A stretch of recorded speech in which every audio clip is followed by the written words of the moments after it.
Le siècle des Lumières, riche en philosophes et écrivains, a aussi regroupé plusieurs scientifiques, médecins, géologues, chimistes, physiciens, botanistes, etc., qui ont tous eu un but commun, généraliser l'attitude scientifique et libérer les esprits de l'emprise de la religion et de la métaphysique par le savoir, les recherches et les découvertes.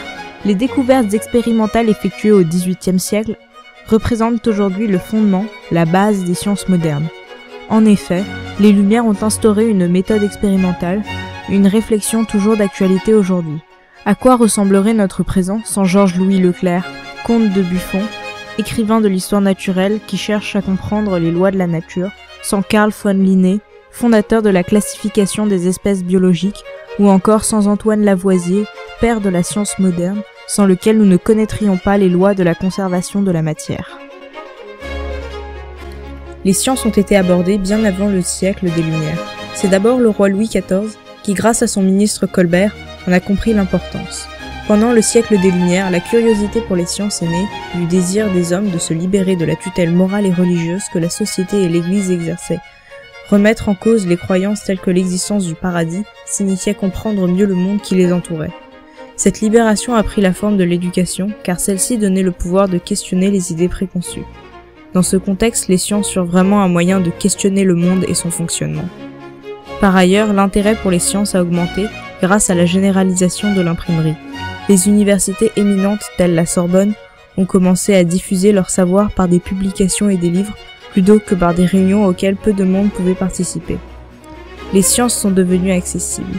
En effet, les Lumières en tant que penseurs acceptaient tous les points de vue, qu'ils soient conservateurs ou modernes. Tous pouvaient donc participer à la réflexion scientifique. Les Lumières voulaient rationaliser un monde dominé par la puissance religieuse. Ainsi, ils tentent de construire un univers nouveau, libéré des anciens dictats, dont les règles sont fondées sur l'expérience et non sur les mythes fondateurs. C'est ainsi que les Lumières inventèrent la méthode scientifique qui existe encore aujourd'hui. En 1749, la publication des 3 premiers volumes de l'histoire naturelle de Buffon marque le début de l'intérêt pour les sciences naturelles. Les découvertes de Newton, puis le développement de l'histoire naturelle déclenchent un mouvement scientifique important.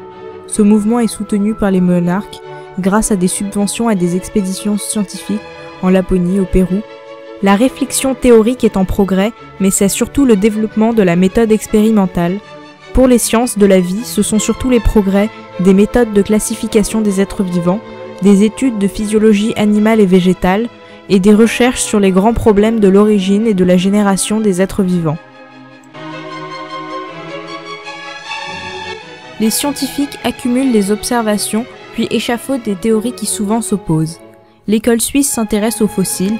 Genser publie un catalogue de 1500 espèces des plantes aux mammifères. Il tente une classification des ammonites en 1716. L'école française s'intéresse aussi aux fossiles, avec Jean Astruc, Réaumur et Benoît de Maillet, qui met en cause la Genèse. La connaissance du système solaire et de l'espace progresse. Maupertuis découvre l'aplatissement de la Terre au pôle en 1736. Herschel construit de nouveaux télescopes et découvre Uranus en 1781, puis 2 satellites d'Uranus en 1787 et 2 satellites de Saturne en 1789. Il explore aussi le ciel au-delà du système solaire et explique la constitution de la Voie lactée. Laplace introduit l'idée de mécanique céleste et clarifie les mouvements de la Lune.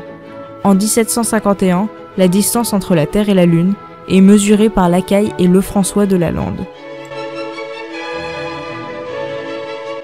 Au début du XVIIIe siècle, la seule médecine qui existe est celle en relation avec la théorie d'Hippocrate, selon laquelle le corps humain est composé de 4 humeurs, le sang, la bile, la pituite, fluide séreux et muqueux, et mélancolie, aussi appelée la bile noire. Quand un déséquilibre se produit au sein de ces 4 humeurs, alors les remèdes les plus communs sont les purges, les saignées et les lavements. Fin 18e, début 19e siècle, une recherche se met en place. Elle est appelée observation clinique. Elle est accompagnée par plusieurs nouvelles technologies telles que le microscope et le stéthoscope.